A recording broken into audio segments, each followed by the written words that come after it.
Yeah, and we'll work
And now it's all quiet. Okay, it's like you saw this coming. All right. If we could bring to order, please, this Board of Education regular meeting on this Wednesday, April 24th at 6:03, with a roll call, please. Yes. Dr. Michael Thomas, Present. Lauren Dowden, Present. David Shepherd, Present. Rachel Merrickwin, Present. Denise Jones, yes, Michael L. Miller, Present. Colleen Clemzak, Present. all are here. Thank you. And again, Lauren totally gave me warning last time, and I totally forgot, so just for the record. If we could stand for the Pledge of Allegiance, please. I pledge allegiance to the flag of the United States of America and to the republic for which it stands, one nation, under God, indivisible, with liberty and justice for all. Thank you. Okay. If we could take a moment to to review the agenda, and I do not have any deletions or additions. I'll make a motion to approve the agenda. Actually. And a second, please? Second. Woo. All right, and a roll call. I'll let you figure out who said it first, Denise. He did. Okay. Michael L. Miller, Yay. Dr. Michael Thomas, Yay. Lauren Dowden, Yay. David Shepherd, Yay. Rachel Merrickwin, Yes.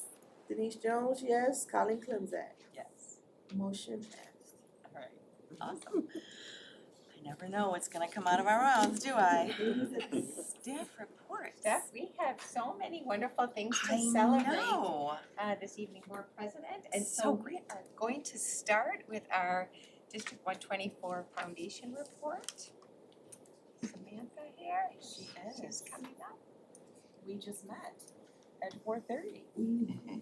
So this report is hot off It's the presses. fresh. Fresh. Absolutely. Good evening, everyone. Hello. So we wrapped up this past week our POP fundraiser.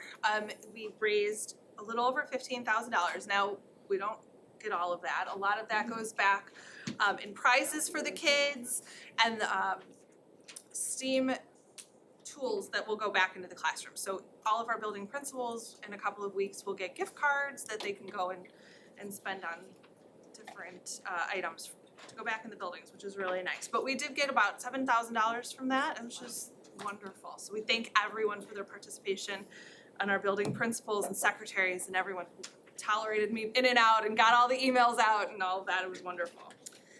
We have set a date for our back to school bash. That will be the first day of school, August 22nd at Central. So we're looking for sponsors for that, and all trying some new things also this year, so we'll see how it goes.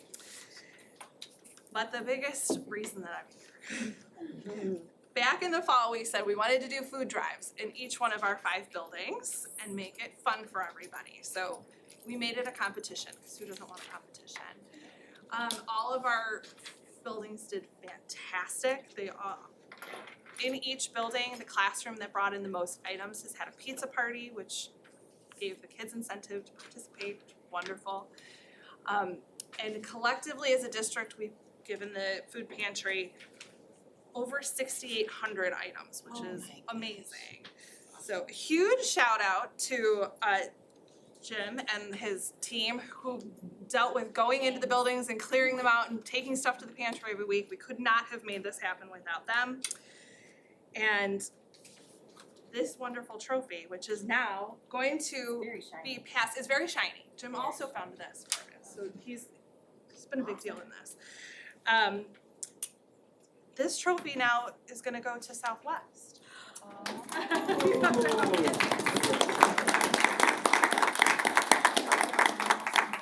An honorable mention to Northwest, who had just shy of 2,000 items, but Southwest donated 2,320 items. So we wanna say that proudly this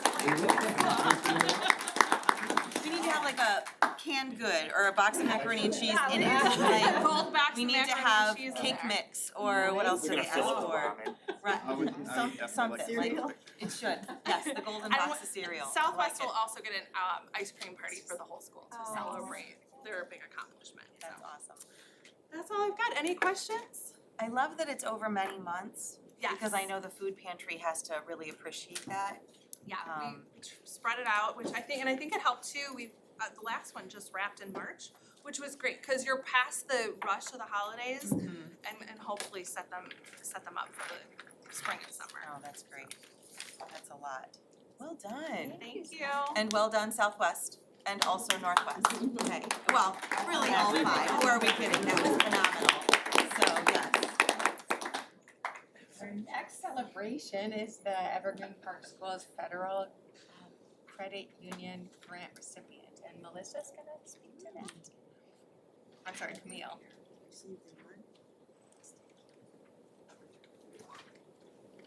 That's a big check. It's a very big check. That is a lot. Proud of it. I know. I'm Camille Dickey and I'm on the board of the Evergreen Park Schools Federal Credit Union.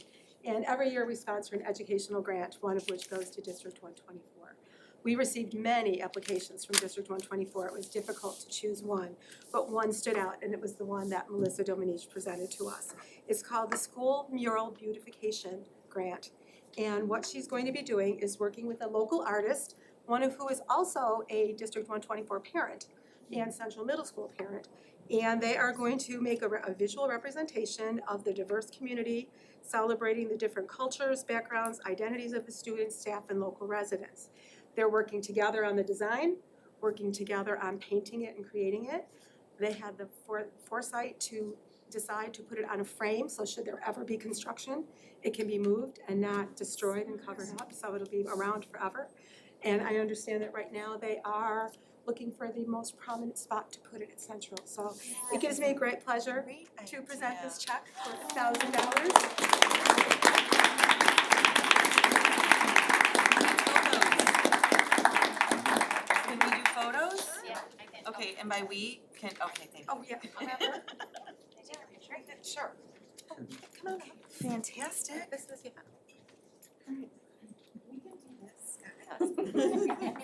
We haven't done this in a A movement while. break. This is a movement break.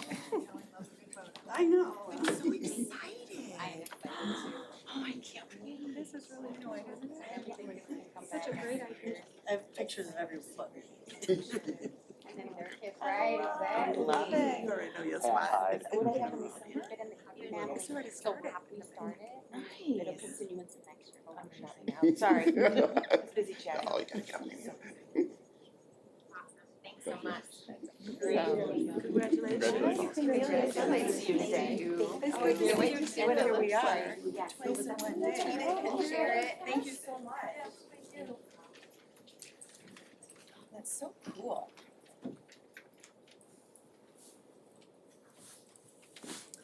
My son was part of the mural at the library, Oh, wow. and he still knows, like, he's 20s something, and he can tell you which mosaic pieces were that's his, so like, that awesome. really, that art lasts. It lives on. Art And that lasts, is a right? perfect segue. I know, perfect. Thank you so much. I know many of us went to the district art show. It is really one of my favorite shows in a system, and certainly because it's from students, and so we can see a number of them displayed, but we would like Lynette and Sarah to tell us a little bit about the art show and the participants, and thank you for joining us and for bringing all of these beautiful works of art. I know, I'm kind of, all right. Hello, my name is Lynette Messina. I have been teaching art here for 8 years. I'm elementary art teacher for Southeast and Northwest. This year, it happened at Central Middle School on April 27th, right before the spring break. And that's some of the pictures.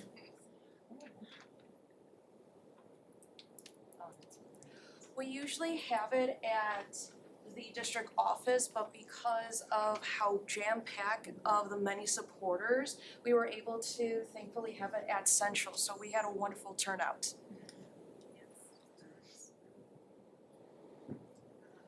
So with the elementary artworks, there were a total of 50 artworks from each elementary school. There was a great focus on diversity and the students' culture. With my art lessons in particular, it was really nice to have the new CKLA program that the elementary teachers and the middle school teachers are working on, because there is a great focus on history, and I've always added art history in my art classes.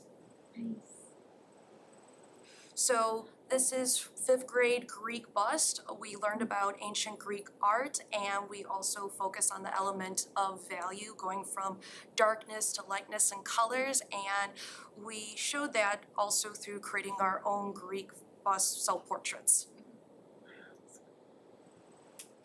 With a lot of my artwork, like I said, I really focus on art history, but also with my students, I don't want my artwork to always look like my example. I always show them like the not so great version, but then going over my expectations. So this is Claude Monet's famous water lilies, and this was done by watercolor by 2nd graders. Now, with my own personal artwork and also in my further education, I have a joy for creating adapted lessons, and I want to showcase every type of skill of art. So these are some of my adapted lessons. And thank you, and then I have Miss Sarah Houghton, North Middle School. Hello, good evening. Thank you so much for having us here. Just a few examples of some of the works that were shown. I teach 6th and 8th grade students. Those are self-portraits that the students did of their friends. I do try to strike a balance between teaching skill and allowing for concept development, so those two kind of balance each other out. And so this lesson focused on learning how to use a grid, kind of some math to draw a portrait, shading, but also doing somewhat meaningful. I love that they chose to draw their friends. So that's, and those pieces have QR codes on them. If you scan them, it connects to a recorded artist statement that kind of speaks to the students' intention behind their work. Kind of on the 3D spectrum, we do a little bit of sculpture. These are our tunnel books, so students work with the big idea of narrative and storytelling and come up and design different scenes to tell that narrative. Each student gets to choose their topic, whether it be a favorite book, a play, or a movie. And then on the right, we have several works that honored veterans for the CMS Veterans Day Assembly, so that is one of the artworks on the right. Somebody designed and signed this shoe, I see. Yeah, that's a drawing, a painting, and a print. So it's mixed media. It's very powerful. Here are some of our artists, really are rock stars. They did just amazing. They represented the program so well. I'm really proud of them. Thank you so much. Thank you so much.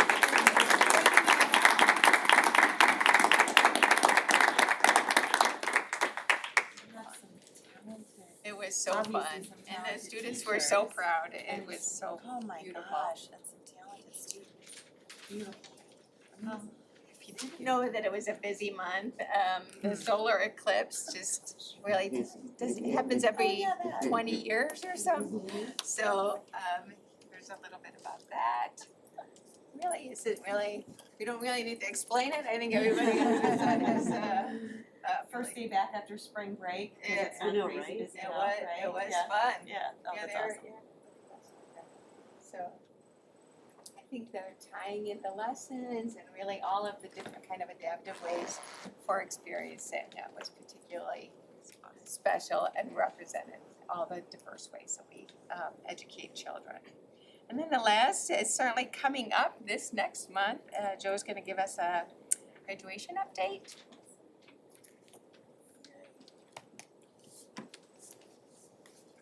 Good evening, everybody. Good evening. Just just update regarding some stuff that's coming up.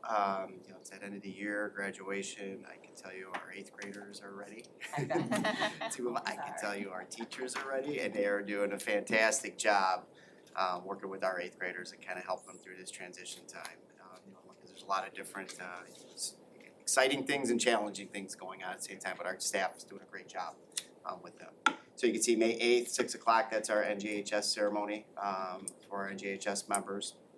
On the 24th, that's the big 8th grade dinner dance that our boosters support. That's gonna be from 6 to 8 on the 24th. You're welcome to come and see them dressed up and have a fun time. It is a fun night. We're doing our award ceremony on the 24th as well at 1:30. On the 28th, it's the trip to the Forge, field trip to Lamont. That is different this year versus Great America. They're going to the Forge, and that's gonna be kind of cool. It's outdoor activities. They're gonna have different things to choose from. They're actually gonna be grouped into different groups, and they're gonna do things like archery, dodgeball. There's going to be scavenger hunt. It's gonna be exciting. It's new. I know in a previous school district where I worked, we started doing it and the kids like it. There's a little bit of, we're not going to Great America because it's kind of the tradition, but then once they get there and once they experience it, it's a good experience. So it's good. It's something different. So they're excited about that. Obviously, May 29th, it's normal school day, but that's graduation practice. So that's the big graduation practice. You can see there, students must attend school on that day, but it is the last day of school for our 8th graders.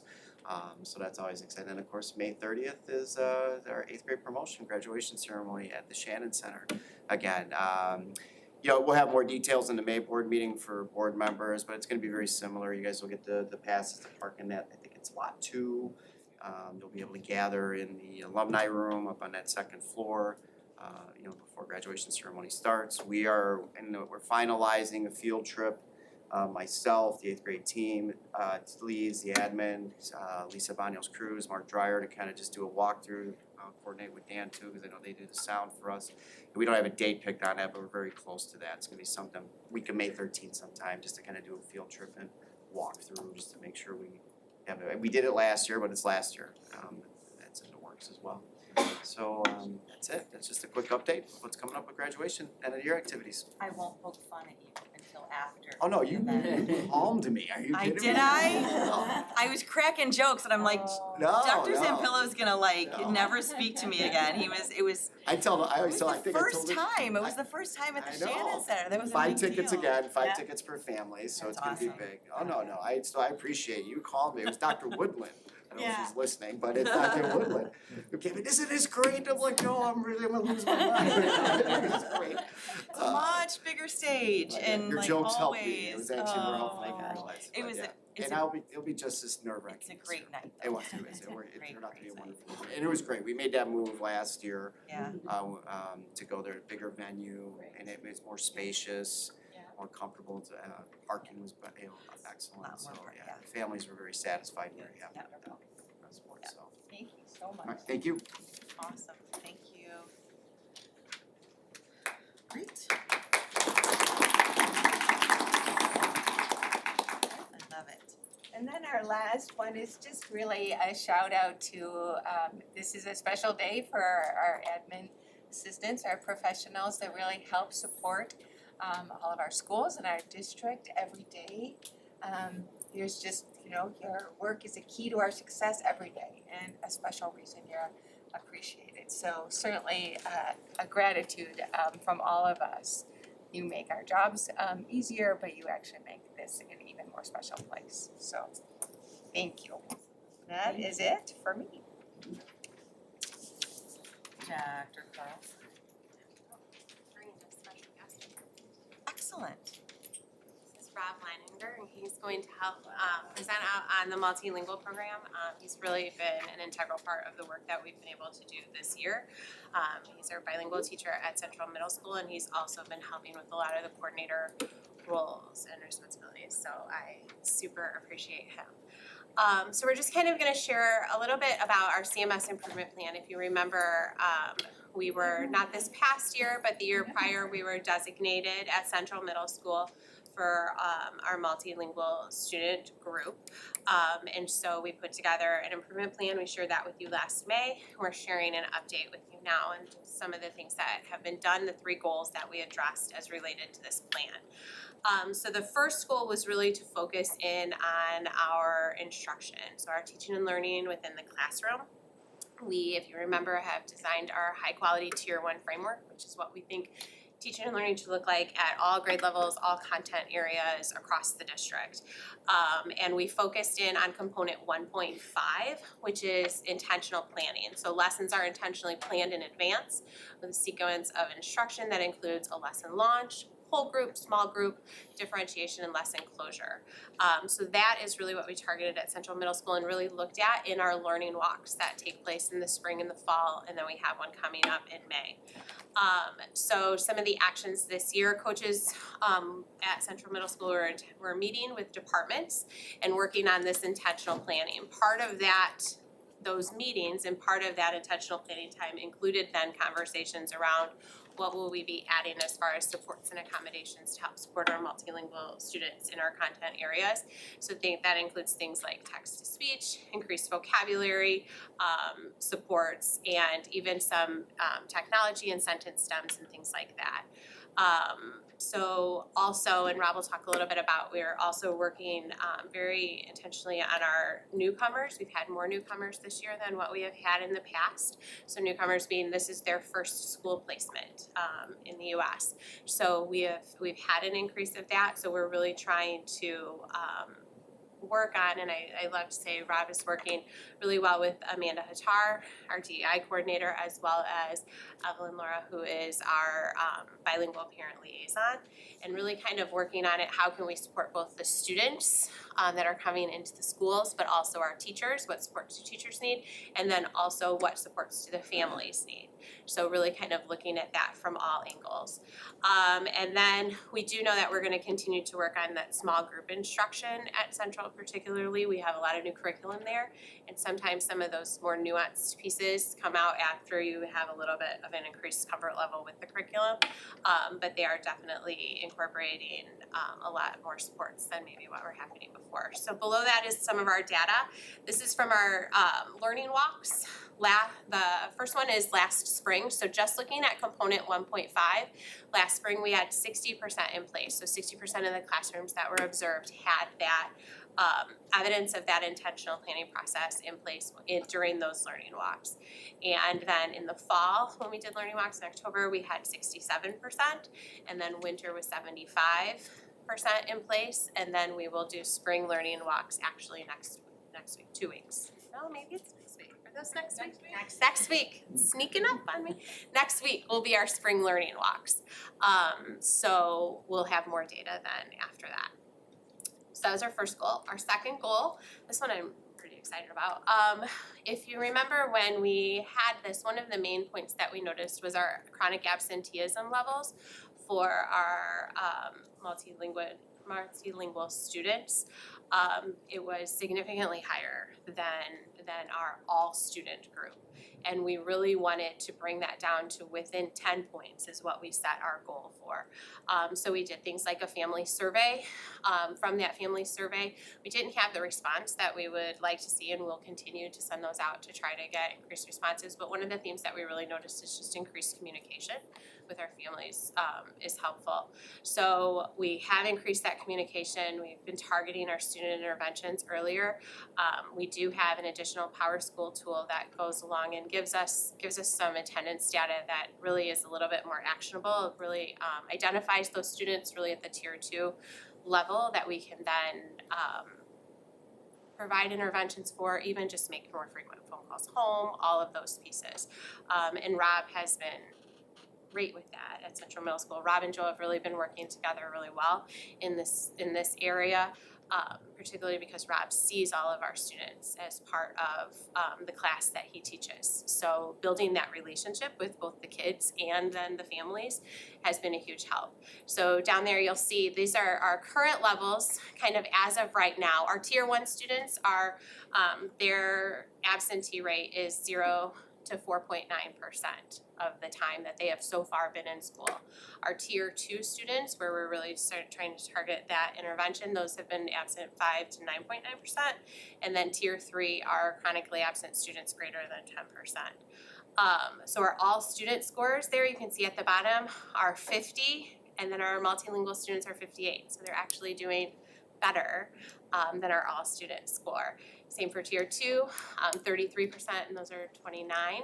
And then our tier 3 students are chronically absent students. For all students, we have 15%, and then our multilingual students 13. So they went, I mean, we completely kind of flipped that. So I'm excited. And attendance is something that's obviously a focus for us at all grade levels across the district, and I would say across the nation. I think everybody is realizing that attendance is a huge issue.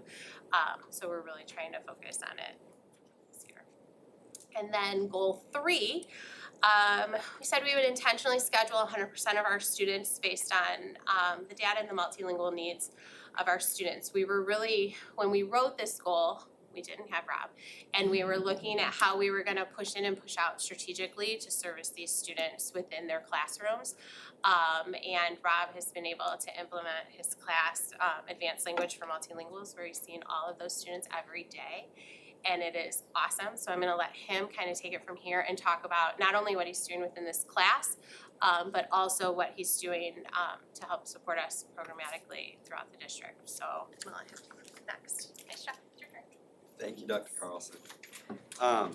So with the goal 3, I think the most important thing to consider is that now our students at CMS in particular have access to explicit language instruction daily, and the point of that is to help them enhance their experience in their gen ed classes and help their experience overall. I also think that it gives them, a greater sense of belonging, community, and to the attendance factor too. I gotta give Dr. Sampill a lot of credit because he's really set up a structure that's enabled teachers and myself to do the work that needs to get done to make that happen. So he's really done a tremendous job with that. We also have a new curriculum that's from Houghton Milton Harcourt, and we've got 2, and we were able to strategically place them into the curriculum where they need to be based on their literacy scores and also a growth measure that comes from that particular publisher. And then, as Dr. Carlson already alluded to, we're trying to do a lot to work with newcomers. In fact, we've got a couple teachers here. Ms. Burns is actually one of them, and Ms. Dominich, who have reached out right away the second they get a newcomer. They're like, hey, look, we've got some ideas, but I want more because we want to make sure that this particular one student in my class is doing everything that they need to do or can do, have the opportunity to do in order to learn their fullest extent. So they've been absolutely amazing to work with. So, the main thing that you've got going for you for the ELs are the people who work here and support them. But we're trying, we're doing a lot, we've got a lot of work to do, but I think we're doing pretty good work. Okay, so this is our mentoring program for ELs, and this arose out of some conversations that I had with my students. So this is actually in large part student generated, and it's teacher generated. So some of the teacher teams would ask me about ways to support them, and some of the ways that we kind of determined that they needed support was for obviously their language growth, their social well-being, and their academic performance in their classes. So all those 3 things, some of our students were struggling. And for our 8th graders, I kind of identified that they seem to have a need for a little bit more outside purpose to develop their efficacy, have a little bit more feeling of community and agency in their own school environment. And I wanted to have an asset-based approach. So to have those 8th grade students that had the social, the academic, and the language skills that would enable them to support those 6th graders, we need to use that tool. And by using that tool too, it kind of enhances how they feel about themselves and what they can do. So that said, I discussed with the teacher teams. We identified some students in 6th grade that could be would benefit particularly from this particular program. Right now we have 7 who are doing it. We have 7 mentors in 8th grade. They're all volunteer. They all wanted to do it. Next year, I hope to expand it, because I'm gonna have more 8th graders. I don't have that many 8th graders this year, but I think our numbers will be a little bit more balanced for next year. But basically, the program is this: they go in a couple times a week to their advisories. They check with the students about how are they doing academically. They check with them about how they are experiencing Central Middle School socially, and also just, do we have any common interests? You know, how does that go? What is your experience like, particularly for our newcomers? And Valeria right here, you'll see the video, she's one of ours who is an expert Spanish speaker. And so she's helping with one of our newcomers from Mexico. And I think it's been a really good pairing.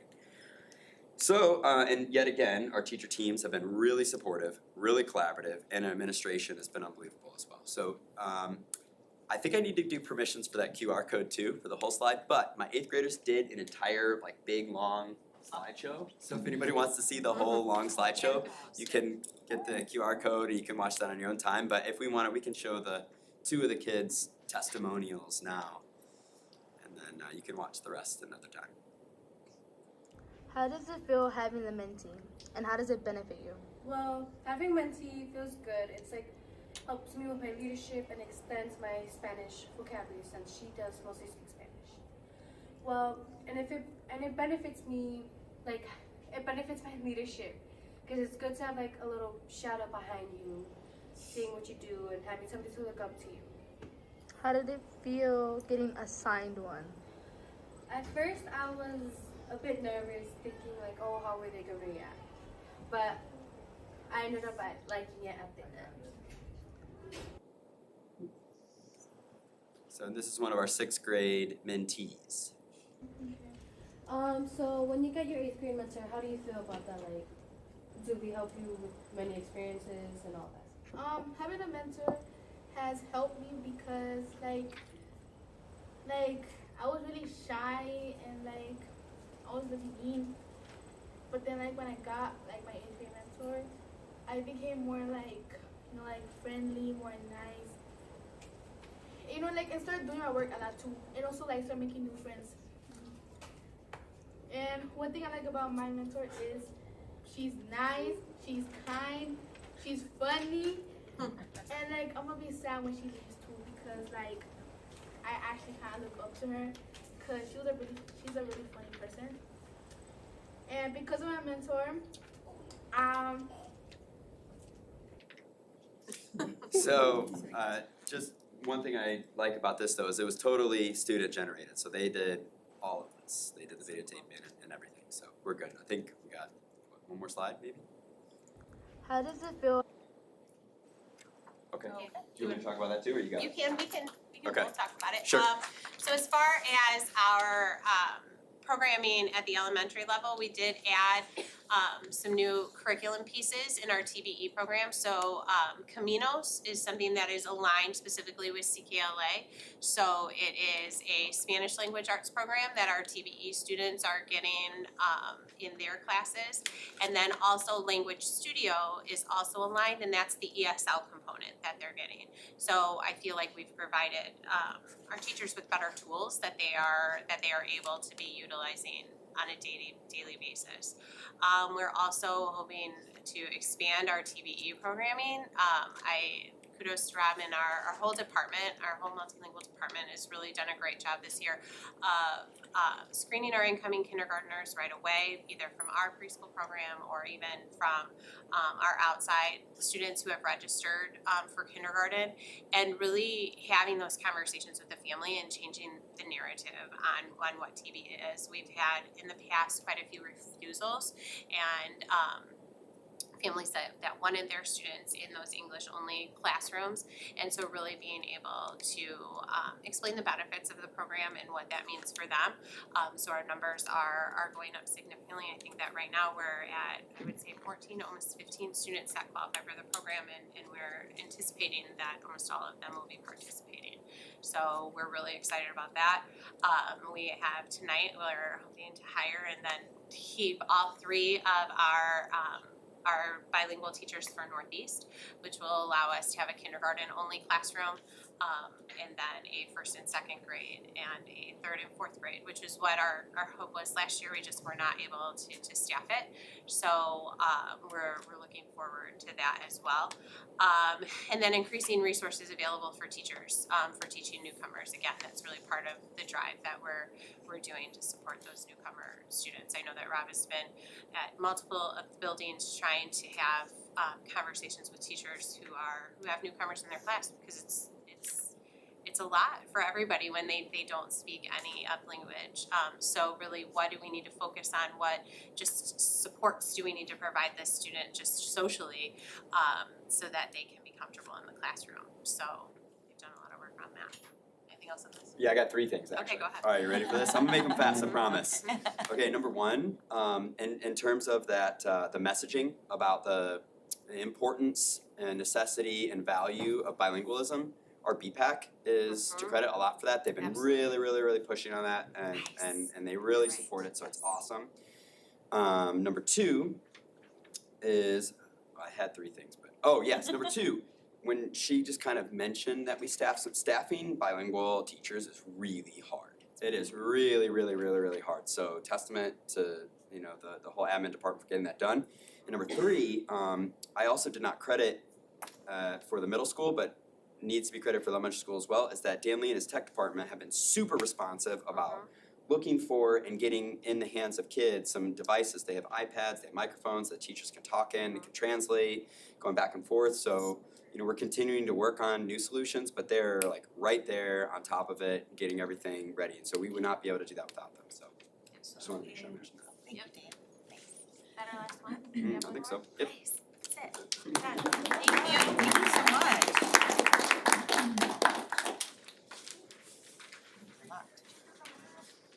It's a lot to be proud of. Yes. Hello. Good evening. So I'm going to talk a little bit about our neurodiversity. So we're midweek in our Spirit Week, but we have it displayed over there on our mannequin, the back of it. So we have had I think pretty much most of our neurodiversity lessons are completed at the elementary level. So again, we had our fabulous assistant principals were meeting with the primary grades. There's our book, Every Brain is Beautiful. And intermediate, they were watching a clip of the movie Loop. And then our middle schoolers were watching the Disney short Float, and then having different conversations with Amanda Hattar, DEI coordinator, and Grace Habercorn, our BCBA. So leading those. We've had, I would say, a very good response. I think that everybody would agree that the kids have really enjoyed the lessons and have some of the feedback is we need more books in the library that are neurodiverse, and then super engaged in having great conversations at the middle school level about the movie Float and what that looks like. So very excited about that. So again, we're halfway through our Spirit Week, our Neurodiversity Spirit Week, which is right here. So we had Movement Monday. Unfortunately, I don't have any pictures from Movement Monday, so it was our mismatched socks or extra movement break. I do have a picture from our Tie-Dye Tuesday from Southwest. So it was Tie-Dye Tuesday or Wear Bright Colors. We are Wear Your Passion Wednesday right now. If you want to move the slide, Dan, I have a couple pictures. So obviously, Ms. Bledsoe from Southeast, her passion is weekends. We have some dogs, some basketball, and then a little gymnast. I'm not short, I'm a gymnast. Right, isn't that so cute? And then our next, I thought I had a couple more. But anyway, so my passion, I realized I don't have any, so I hung it. I'm really trying to be creative, but, so we've had a lot of good showing at that. So tomorrow's Thinking Cap Thursday, and then Friendship Friday, which is thank you to our amazing administrative assistants here at the district office who made our friendship chains around the district office. And I know they're gonna be doing that out at the school, and then we'll be wearing our neurodiversity shirts. So we did reach out to Lemonade. We wanted to see how many shirts, so I think we sold 178 shirts. And we had a very small window. They did reopen it, which I think in that small time frame that they reopened, there were 50 shirts. All of our district members had their shirts delivered last week, so they were very excited. Everybody loves a shirt. Actually, Megan Locke, our district case manager, wore it out to Arrow last week for a meeting, and everybody was commenting on that as they comment on our sweatshirts as well, so. Of course. Good press out there. So that's it for that. So we're gonna talk a little bit about PBIS, our Positive Behavior Interventions and Supports. Our first slide is really just what PBIS is, which I feel like we have talked about a lot. So obviously, all of our schools have their PBIS system, academic behavior, and then we do have like some attendances built into those tiers. So it's our 3 tiers. We do have universal mental health and behavior screenings that we do twice a year. We're providing additional supports to students and addressing kind of classroom management and disciplinary issues. So last year, District 124, as well as many other districts, not just last year, even the year before, since COVID, really had to kind of look at the behavior supports and what more we could do.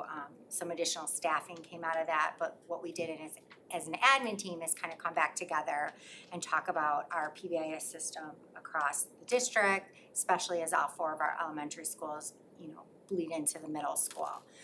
So what we're really started focusing on is, that consistent practice, like use of data and decision making. So looking at what types of data that we're collecting, and then consistency in regards to following some of our, the PBIS principles, doing our tier fidelity inventory at each level, and kind of digging into those tiered support. So, making sure that we're using the same data to make these decisions and the same criteria at each level, whether or not to intervene. So as a district leadership team, we're also looking at like what types of interventions that we have at each level, and kind of digging in deeper for that. So another one of our goals is kind of look at some of our data and the disparity through the lens of equity. So that's something that we're continuing to work on.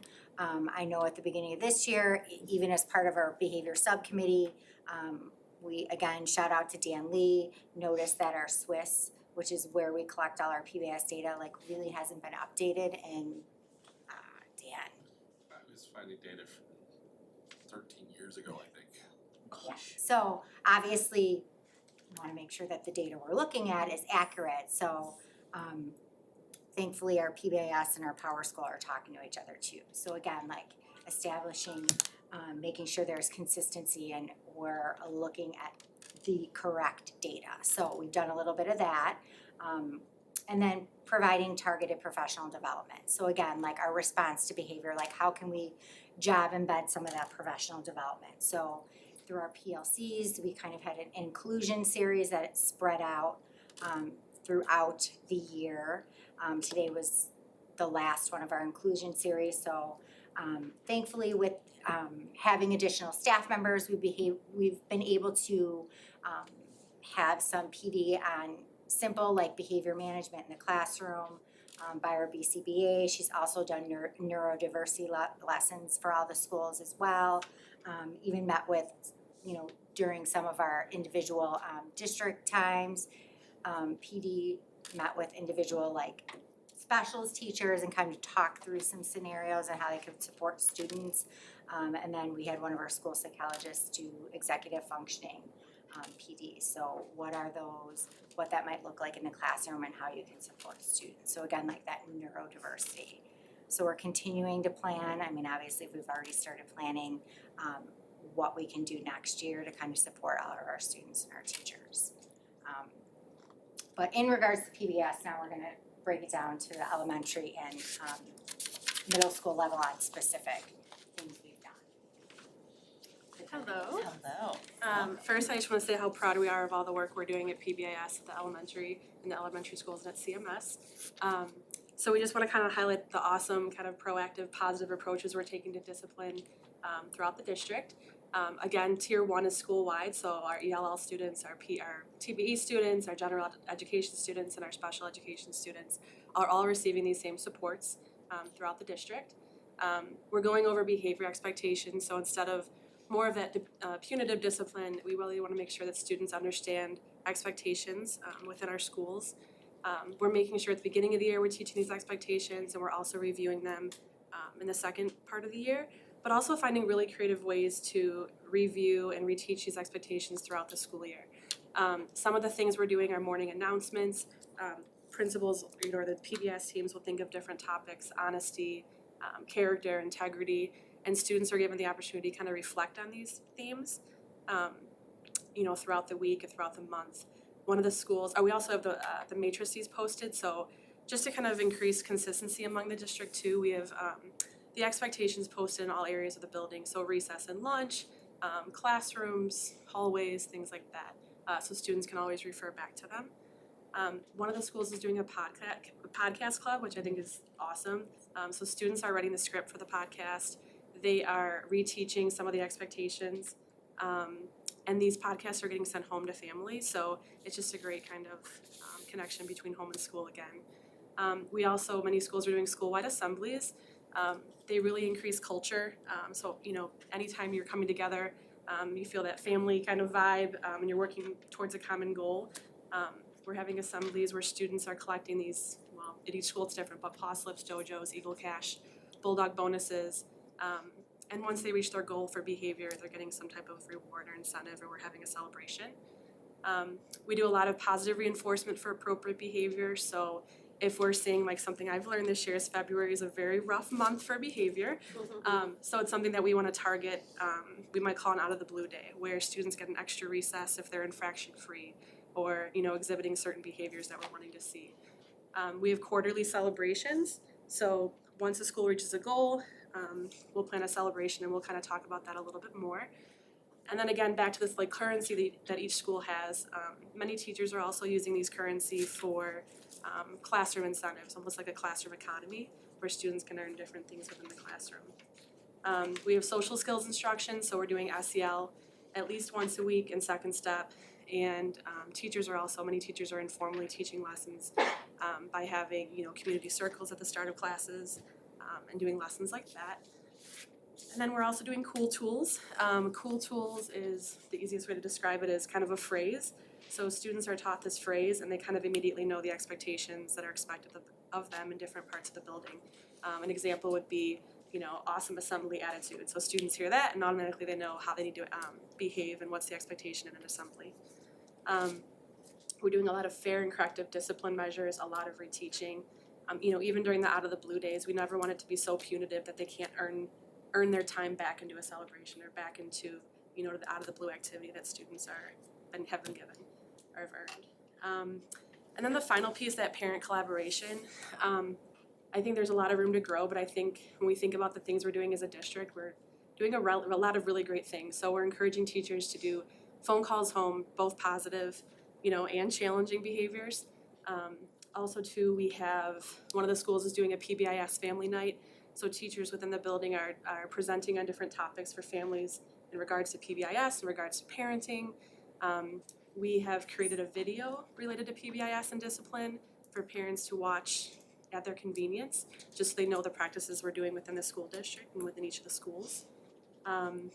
We have a PBIS handbook throughout the district. We have, what am I missing? PBIS newsletters. So we're really doing a lot of great work just to connect with parents in regards to PBIS. And then, Becky had talked about, just everything we're doing is based on data and kind of the trends that we're seeing within the buildings. Amazing. Thank you very much. So I get to speak to you about the aspects we're working on for Tier 2 and Tier 3. So as Becky mentioned, we're really working on that consistency piece and strengthening our current interventions. So every student receives Tier 1, but some students, typically 10 to 15%, need additional support. So then they would move on to our Tier 2 interventions.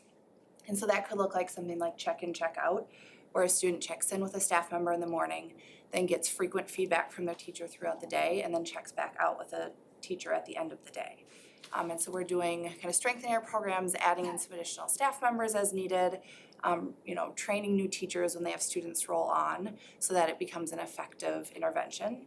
We look closely at data. Our team meets every month to look at student data to see who's progressing, who needs adjustments, who could be ready to do self-evaluations or even graduate off. And then this year, all the schools added in doing like 4 to 6 week check-ins with teachers as well, and even some specials teachers in those meetings to make sure that the data we're collecting is reflecting like the reality in the classroom. So really focused on data. With our partnership with the Center for Self-Actualization, we are able to have more SAG groups. Those are social, academic, instructional groups. So when we see that there's a need for a skill like students working on executive functioning, working through anxiety, something like that, we'll pull a small group that will have, you know, a 6-week weekly instruction on that skill. Our social workers have always done it, but with the addition of the therapist from the center, we're able to have more groups, and then we're able to make sure that that's transitioning back into the classroom. Our mentoring program, we're really excited because this year all 4 elementary schools have a mentoring program that's up and running. We train teachers on how to be effective mentors and pairing students as they need that additional layer. We have data collection with it, we have monitoring to make sure that they're meeting, and we're really excited moving forward, just kind of growing that program. And then as always, we're working with parents. Anytime a student moves on to a new intervention, we reach out and discuss the advantages of it, and then updating if they're ready to graduate is always something kind of exciting to celebrate. With Tier 3, so there are students that receive Tier 1 and need that extra support in Tier 2, and then there's a small group of students that still need additional support with behavior on top of that. That's usually about 5% of your population would need this Tier 3 support. And that's a really individualized support. So we can still use a check-in, check-out model, but individualize it to have specific behavior reminders, some incentives. We also have some students that we move on to do a functional behavior assessment, so to gather more data on their behavior and then create a behavior intervention plan so that we can really make sure we're teaching the right skills and we're tracking how they're responding to that. The addition of our BCBA, Grace Habercorn, has been incredibly helpful at all the schools because she supports our social workers, our teachers, and the admin. She brings a lot of skills, but then it's just another set of hands too to be looking at what a student needs. We also work with the Center for Self-Actualization on this layer too if a student has some additional needs. When you're in Tier 3, we're working closely with families to make sure that we have that home and school connection as well to try and create that consistency. So we're really excited about what we've been doing. If you go on to the next slide, Megan mentioned celebrations earlier, so we just wanted to share some pictures with you. So 2 of those pictures up there are displays we have in the different schools just to support that PBIS initiative. One of the schools is doing a passport activity this spring to reinforce positive behaviors. Another picture is a bulletin board where a school's tracking the tickets that they're earning so the students have that goal that they're working towards. 2 of the other photos are examples of whole school assemblies. As Megan had mentioned, right, having this sense of community, this celebrating when we're working towards a goal, and then it's a good time to reteach and refresh on the different skills. And then in terms of the celebrations, 3 of the photos, we have a bubble guy came to one of the schools. I was curious about that. I Oh, was well, like, I don't know the what teacher that in the picture bubble means. I'm loved very it. I curious. think even more than the kids. But the kids really loved it. There's the dance party is in one of these, and then at the bottom left, they did a rocket kind of launch where the students kind of designed a nice STEM activity where they designed their own rockets and then they raced them and Saba was the winner. It was really cool. And then the last 3 photos were out of the blue days. So kids loved, various schools were doing glow stick lunches where they call it out of the blue for a certain skill they're trying to reinforce, and they have lunch with glow in the dark, necklaces and things like that. And then some other examples are, free drawing time, extra recess, things like that. So we really found that this really motivates students.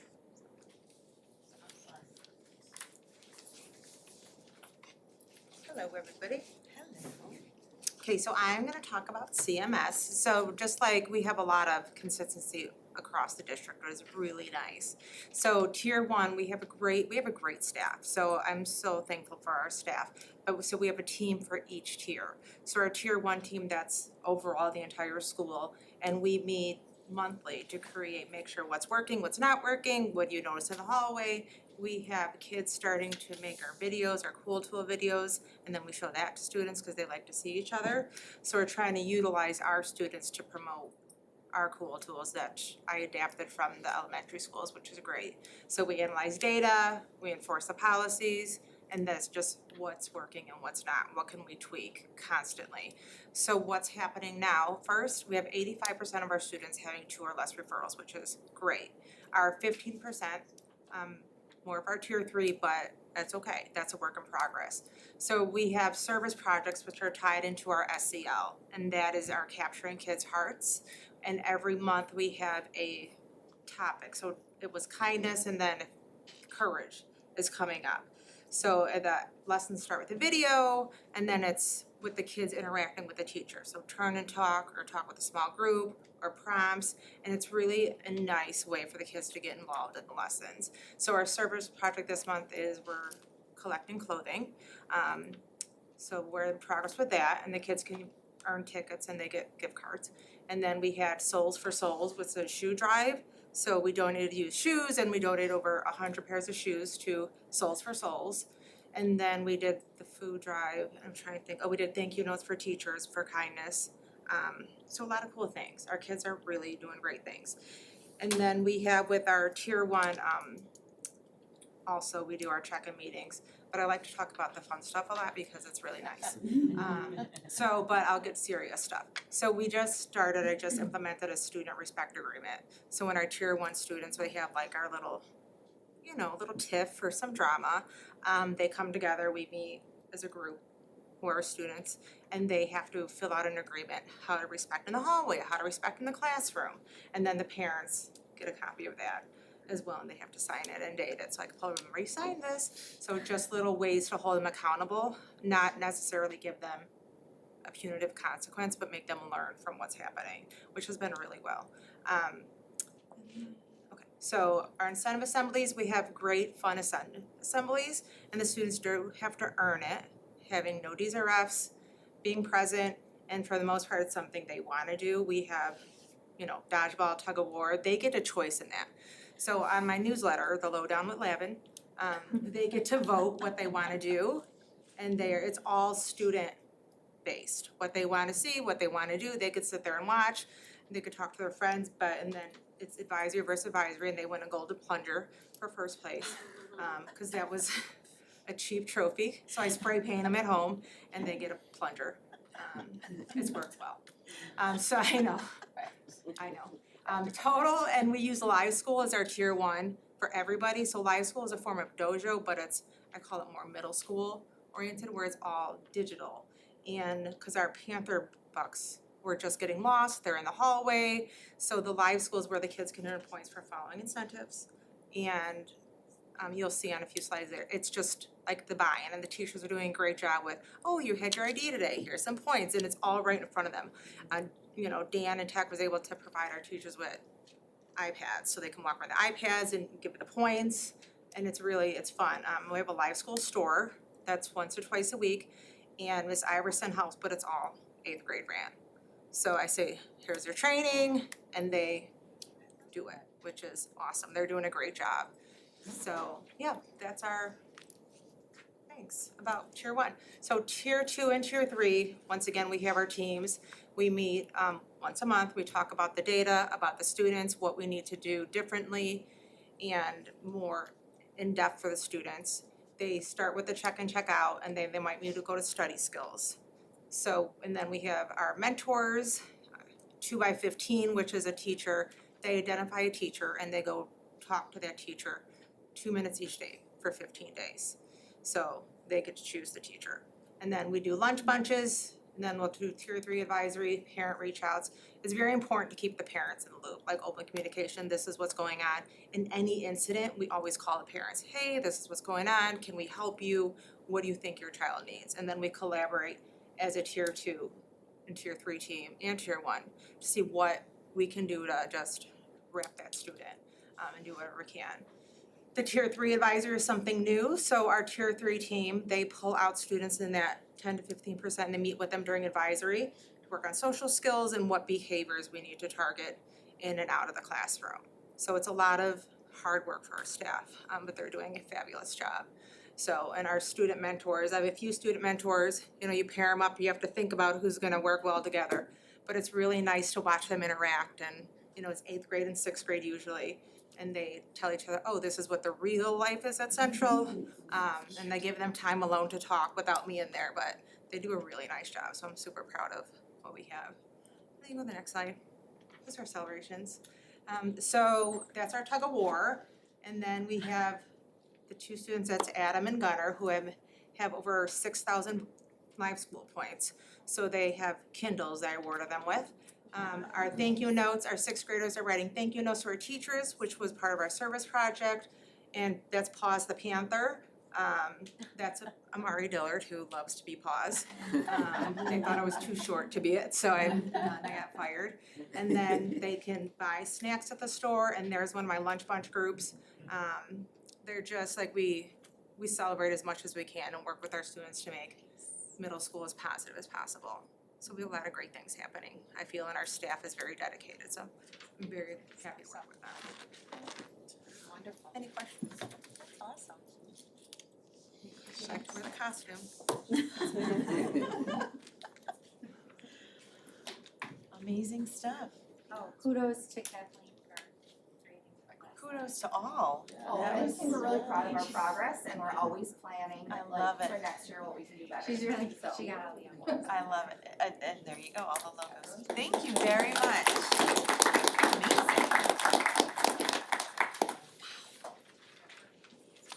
It really was. Wow. We were just talking about the change with the parents at the event this morning at CMS, like the difference between PBIS at the elementary level and then the switch. We were just talking about that this morning. So they were interested and excited, and I love seeing it all brought to life on the screen, so thank you. Hello, Eric. Hello. Statement of revenues, March was an interesting month for us. This doesn't always happen, but we received pretty much all of our tax money Good, interesting, and a month good of way. March. And you'll Okay. notice compared to prior year, we did not receive our tax money in March and we received it a little bit later, if you guys remember. So we received majority of our revenues from the taxes in March. Expenditure wise, nothing crazy happened outside of salaries and benefits. We did our first purchase for the HVAC at Northeast, and that was just, they're starting to buy supplies, so we're just paying them for the supplies. And as a result of this, our fund balance has gone up in that fund pretty good. Very exciting, but as a result, I do expect, April, May, June to be a little bit slower. But March was a great month. And then we had 2 FOIAs, one from the First Amendment report and one from Evanston Roundtable, and those have both been completed as well. Awesome. And then we had a bid for cameras around all our schools, and we've invited Dan Lee, our tech director, to come up and talk about that. Awesome. Excited to hear about that. It's been a long time coming, so it's great. So I did some walkarounds at every building with all the principals, and we identified some additional needs for cameras that they saw, some that I saw, and we collaborated together to adjust a few of the options. Things such as additional presence outside of some of the bathrooms where kids at the elementary level tend to be a little more disruptive. Playground areas, some of our crosswalks as examples of where we have targeted for additional videos. In addition, some areas of where students would be coming in and out of the schools through the exterior doors.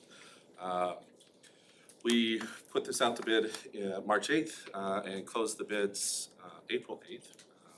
We received 3 bids, and after Eric and I had a look at it, the bid that we are recommending is from Great Line Communications in the amount of $64,885.63. The work for this will happen during the summer after school is out in June, and will be completed by August 9th. Oh. Right on time. That was the target. That's great, okay. And talk to me how many We are looking at 29 areas. The number of cameras is a little less than that because we combined a couple of the cameras to get multiple areas with single cameras. So 27 cameras, 29 areas. Across the 5 buildings. Across the 5 buildings, that takes our number over 200 for the number of cameras we have. Wow. I don't think I knew that. That's amazing. Easily accessible for the administrative staff. Yes, all the cameras can be viewed via web interface, and in fact, our SRO has access to it as well as the EP Police Department, should we need them to. Awesome. Cool. Thank you. Thank you. Denise, you have some green cards over there. Oh, yes. I saw those. Thank you. Okay, so we are on to our public comments portion of our meeting.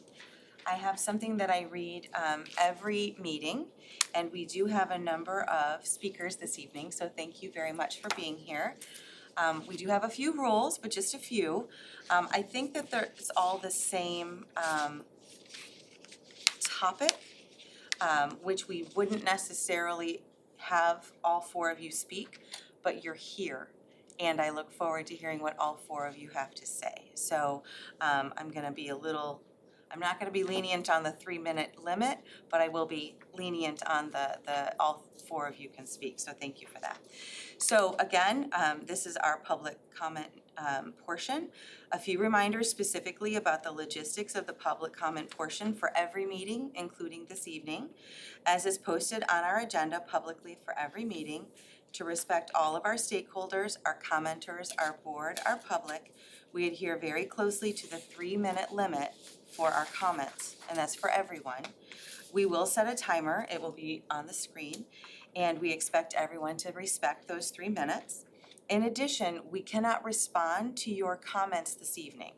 However, you've all provided your information to me, and we can absolutely follow up with the pertinent information for whatever questions that you ask when we have a chance to do that in the next couple days, okay? So we won't respond this evening, I hope you understand that, but we will hear you. We do respect, I really appreciate that you're here, and we will follow up after the meeting, okay? Okay. Any questions? Okay, I know it's different, so like I said, we will follow up, and so my first person that I have is Lily. So if you wanna come right up here, that'd be great, and thank you so much.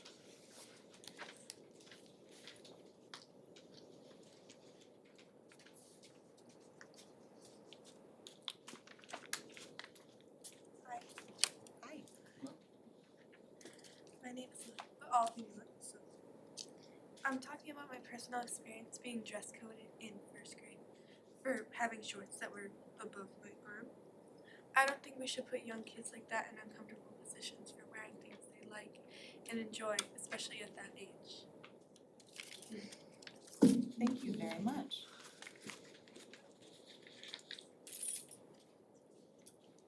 Thank you, Lily. I have Kilani. Did I pronounce that correctly? I'll come back to her. Evelyn? Evelyn, thank you.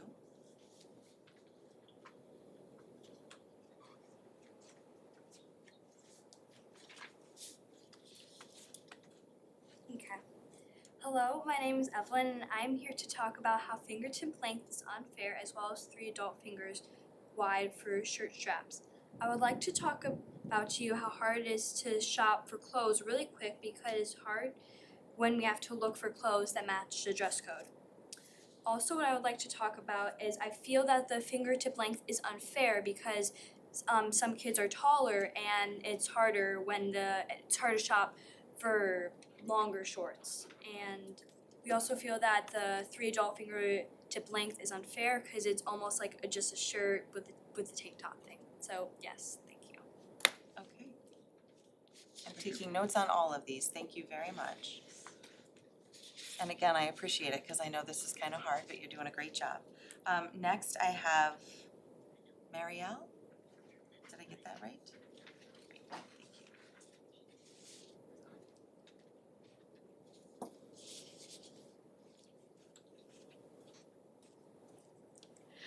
Hi, my name is Mary Scudder, and I'm just here to address the overall topic of why me and my friends believe the dress code is unfair towards students. And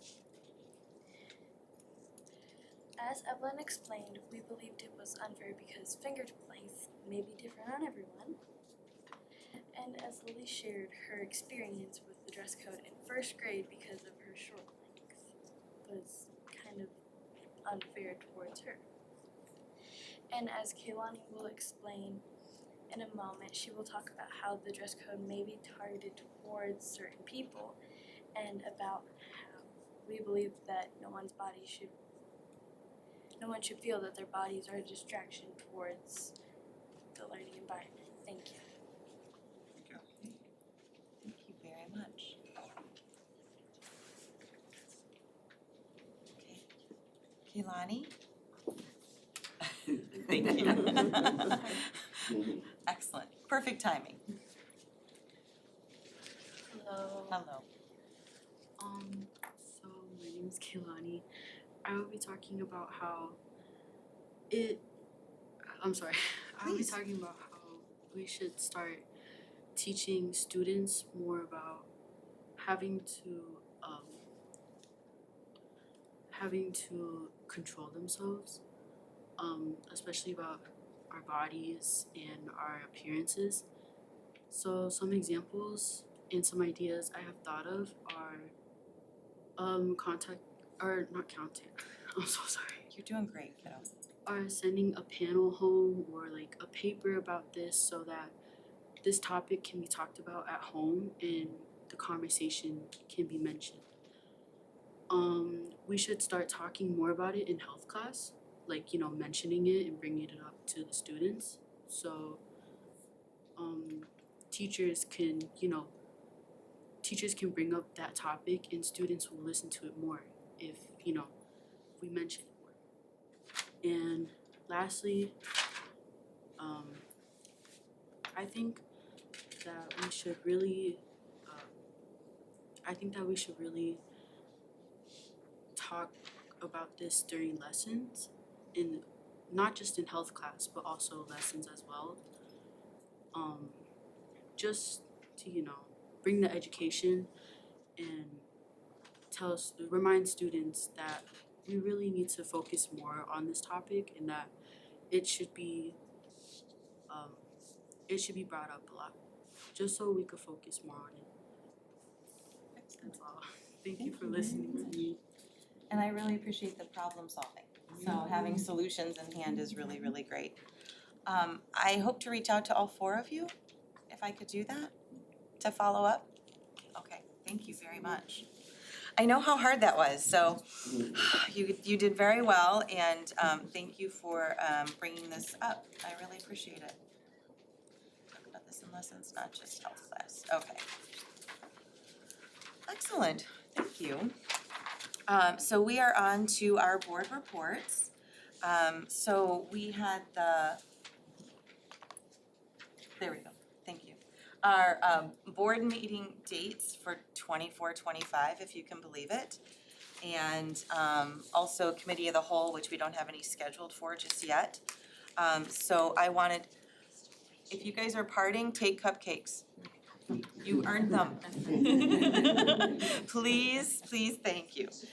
So you all got the list from Sonia about the dates. I just wanna draw your attention to a couple of them.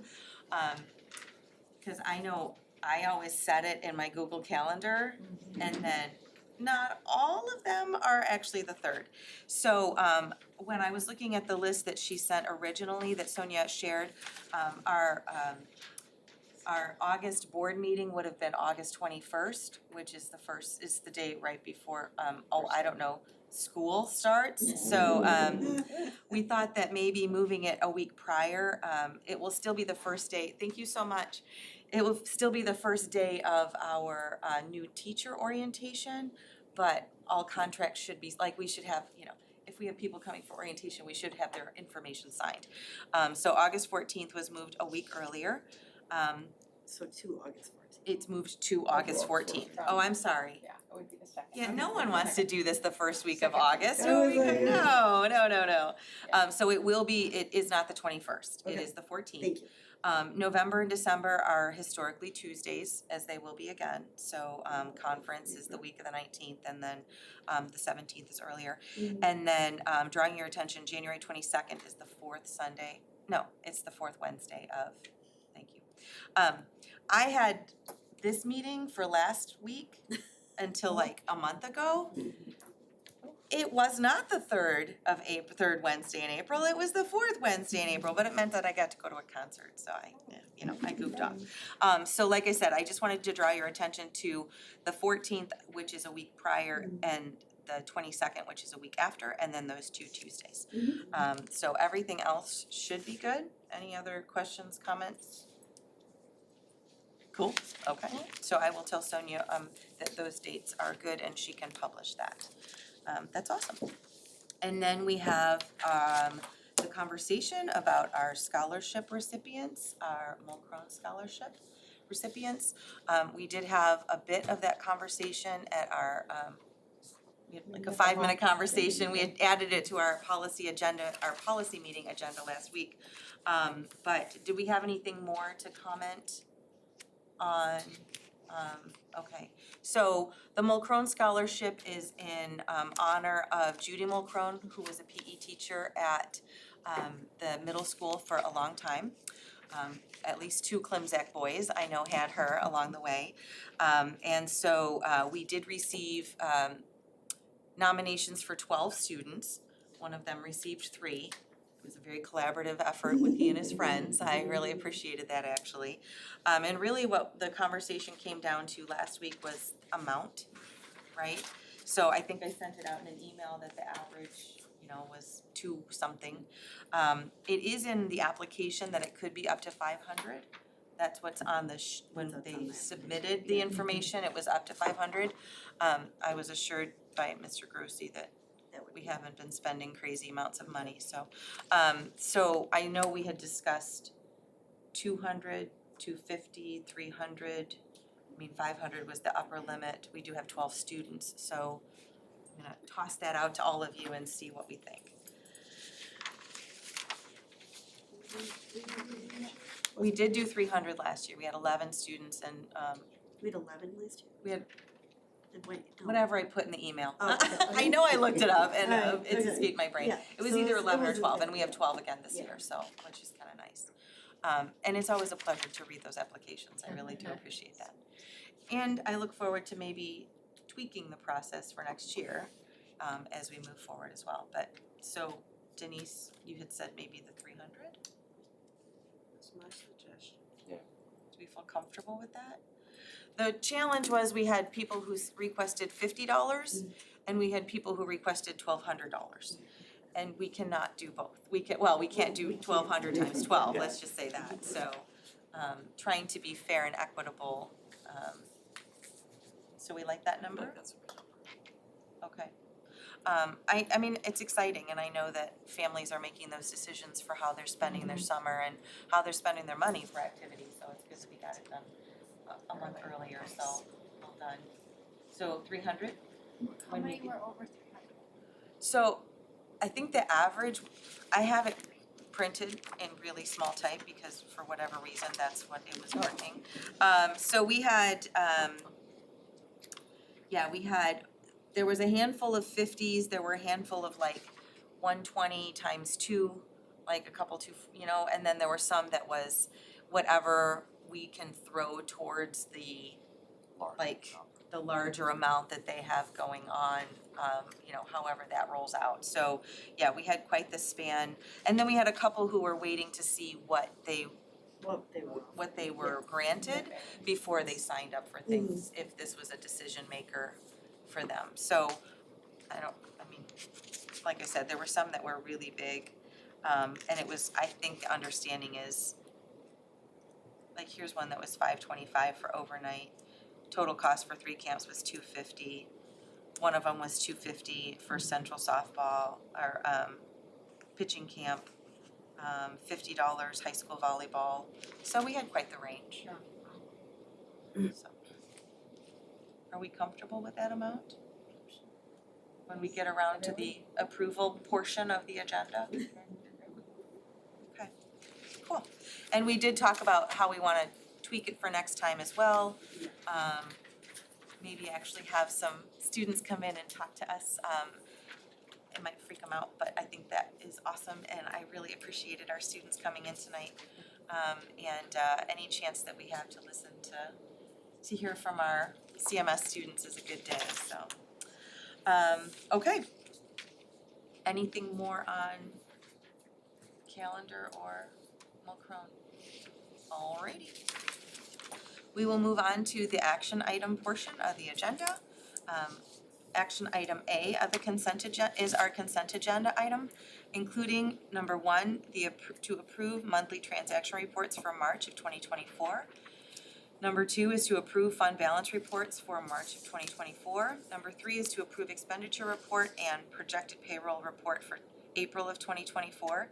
Number 4 is to approve board minutes from the regular meeting of March 20th, 2024.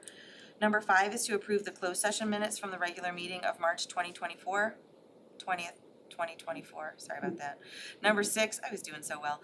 Approve board minutes from the special meeting of March 25th, 2024. Number 7 is to approve the closed session minutes from the special meeting of March 25th, 2024. Number 8 is to approve destruction of closed session tapes from December of 2019. And number 9 is to approve the additions, 12 additions, which is great. 1 FMLA, 1 resignation with intent to retire, and the resignations also listed, most of them for the end of the school year.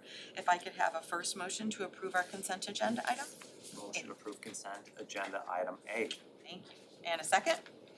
Second. And a roll call. Dr. Michael Thomas? Yes. Mike Lawmiller? Yay. Denise Jones, yes. Rachel Merrickwin? Yes. David Shepherd? Yes. Lauren Dowden? Yes. Colleen Closett? Yes. Motion passed. Excellent. Item B on our action items is to approve the data management specialist effective June 3rd, 2024. If I could have a first motion, please. I'll make the motion. And a second? Second. And a roll call? Rachel Merrickwin? Yes. Dr. Michael Thomas? Yes. Lauren Dowden? Yes. David Shepherd? Yes. Denise Jones, yes. Mike Lawmiller? Yay. Colleen Closett? Yes. Motion passed. Thank you. Do you want to say anything about? Yeah. Sure, Ashley. Thank Yay. you. Yes. I can Sure. introduce him. So Yeah, I was just gonna ask. with Michael's yay, I was like, we all should say yay. Like, this is a great thing. So yes, please. We're super excited to have Scott Dieterle here. Welcome.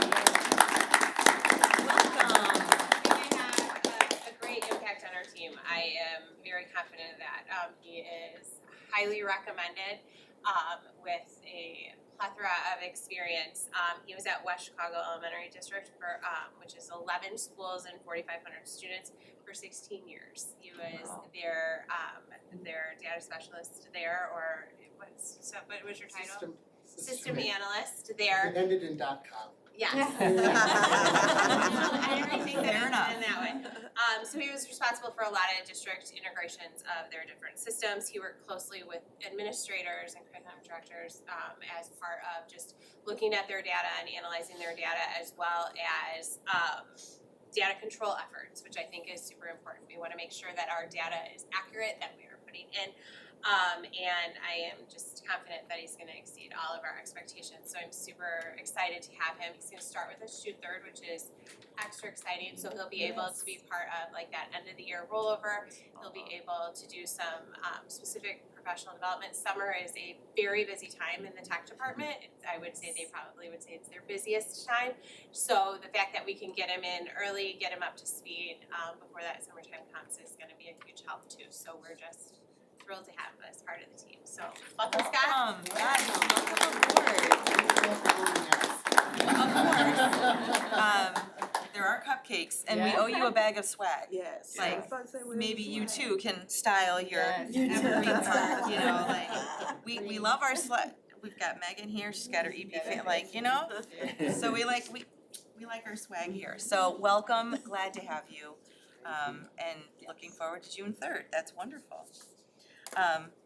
Okay, action item number C is to approve the recommendation for Great Line Communications for the interior and exterior camera bid in the amount of $64,885.63. Thank you. And a second, please. Second. Excellent. And a roll call, please. Denise Jones, yes. Dr. Michael Thomas, Yay. Lauren Dowden, Yay. David Shepherd, Yes. Rachel Merrickwin, Yes. Michael Wallmiller, Yay. Colleen Clemzak. Yes. Motion passed. Excellent. Oh, goodness. Item D is to approve our board and committee of the whole meeting dates for 24-25 as discussed earlier. If I could have a first motion, please. Motion to approve consent agenda item D. Thank you. And a second. So specific. I love it. I'll go too. Awesome. And a roll call, please. Dr. Michael Thomas, Yay. Michael Wallmiller, Yay. Denise Jones, yes. Rachel Merrickwin, Yes. David Shepherd, Yes. Lauren Dowden, Yay. Colleen Clemzak. Yes. Motion passed. Excellent. And then finally, on our action item is action item E, and that is to approve the Judy Mulcrone Scholarship recipients for our 12 applicants in the amount of $300 each. If I could have a first motion, please, I'll make the motion. and a second. Second, Nice. And a roll call. Michael Wallmiller, Yay. Denise Jones, yes. Rachel Merrickwin, Yes. David Shepherd, Yes. Lauren Dowden, Yes. Dr. Michael Thomas, Yes. Colleen Clemzak. Yes. Motion passed. Excellent. Okay. At this point, we will recess to close session to discuss the appointment, employment, compensation, discipline, performance, or dismissal of specific employees of the district or legal counsel for the district, including hearing testimony on a complaint lodged against an employee or against legal counsel for the district to determine its validity, citing 5 ILCS 120/2, evidence or testimony presented to a school board regarding denial of admission to school events or property pursuant to section 2424 of the school code, provided that the school board prepares and makes available for public inspection a written decision setting forth its determinative reasonings, also cited, student disciplinary cases, also cited, and the placement of individual students in special education programs and other matters relating to individual students, also cited.